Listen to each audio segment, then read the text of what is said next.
ABVP, BJP, TRS నుంచి cut చేస్తే కాంగ్రెస్ లోకి జంప్ చేశారు. అంటే మీకు ఒక పార్టీలో ఉండే నిలకడ లేని తత్వం ఎందుకు వస్తుంది? అదని కాదు, యాక్చువల్గా ఏంటంటే కేసీఆర్ గురించి నేను కామెంట్ చేయడం కాదు, కానీ ఆయన తత్వం నాకు తెలుసు. ఎందుకంటే ఒక మున్సిపల్ చైర్మన్గా 5 ఏళ్ళు, ఆయన ఒక ట్రాన్స్పోర్ట్ మినిస్టర్, జిల్లా వ్యక్తి.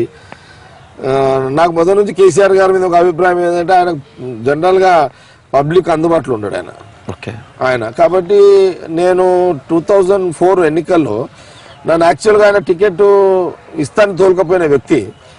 ఆ ఎన్నికలు దగ్గర రాగానే నేనేం చేయలేను. అప్పుడు నరేంద్ర గారు కూడా టీఆర్ఎస్లోకి వచ్చారు, ఆళ్ళ నరేంద్ర గారు.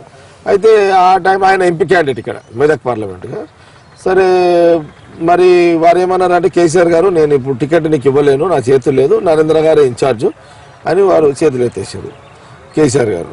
ఇక అదే టైంలో నేను నరేంద్ర గారు నేను ఒక పార్టీలో పనిచేస్తున్నా కాబట్టి, బీజేపీలో నుంచి వచ్చిన కాబట్టి నేను ఏదో రకంగా నరేంద్ర గారిని ఒప్పించి నేను బీఫామ్ తీసుకోవడం జరిగింది, గెలవడం జరిగింది.